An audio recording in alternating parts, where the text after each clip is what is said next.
We all know who Albert Einstein is, right? You know, the famous physicist you learn about in school. Well, there's one thing they left out about his teachings, and that is how our friend Albert here can make us all filthy rich. Einstein once said that compound interest is the eighth wonder of the world. He who understands it earns it, and he who doesn't pays it. Now, you may have heard of compound interest, but using it to make it work for you and not against you is where most people get it wrong. Utilizing compound interest could be the difference in not only securing your financial future, but that of your kids, your grandkids, and achieving the dream of generational wealth. In this video, I'm going to break down the concept of compound interest, how to ensure that you're using compound interest to make it work for you, and most importantly, how compound interest is being used against you and you might not even realize it. Let's go. What is compound interest? Okay, let's just keep it super simple. Compound interest is basically earning interest on your interest. That's a bit wordy, so let's use some examples. We'll start with the simple stuff, but then I'm going to throw some scenarios at you that I guarantee will leave you stunned. Let's start with the basic principle.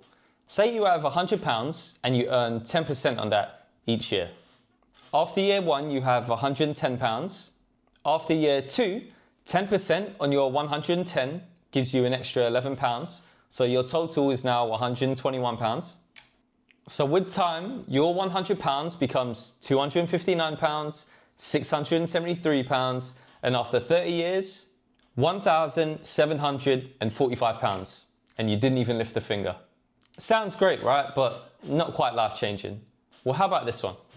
Say you have a child and they were born today, and instead of the countless toys and cute little baby shoes that they grow out of in about a week, you open an investment account and you ask everyone to make a contribution. Imagine you can get £5,000. Now I know that's a lot of money, but children will drain your bank account like you would not believe. If you could get £5,000 and you invested it into the market and it averaged a return of 10%, the results are indeed life-changing. Without adding a single penny, that £5,000 will grow to over $500,000 by the time they're 50. That is the power of compound interest. I'll tell you what, I'll go one better. Say you start with that same £5,000, but in addition, you just add £20 a month. That's it. That's not unreasonable, right? You probably spend more than that on a takeaway. Just with that slight change of adding £20 a month, they'd have almost £1 million by the time they're 50.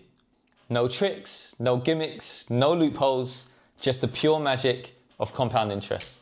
Okay, this is the last one, but I promise this one hits home the most. If I were to offer you £1 million cash in one hand, or a magical penny that doubles in value for just 30 days in the other, which one are you choosing? So just to clarify, on day 1 of the 30 days, I'm either going to give you £1 million in cash or a single penny that doubles in value. If you chose the million, that's it, you're done. There's nothing else to do for the next 29 days. Just take your million, buy a new car, and enjoy that trip to Vegas.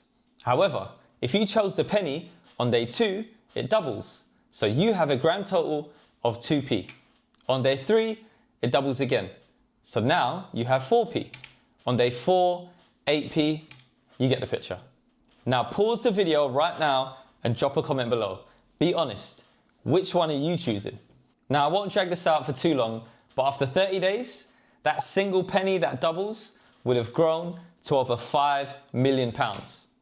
5 million.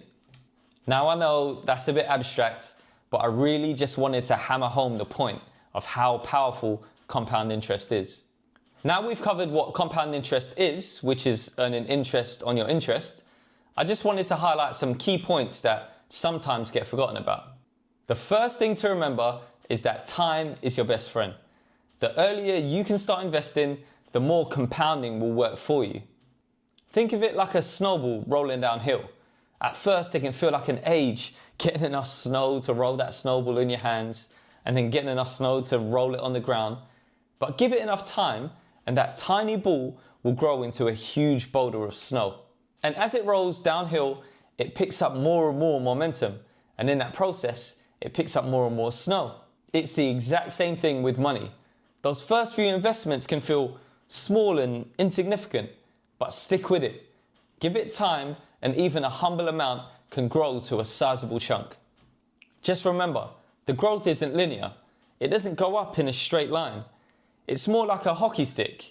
It starts off shallow, but then it shoots up in the end.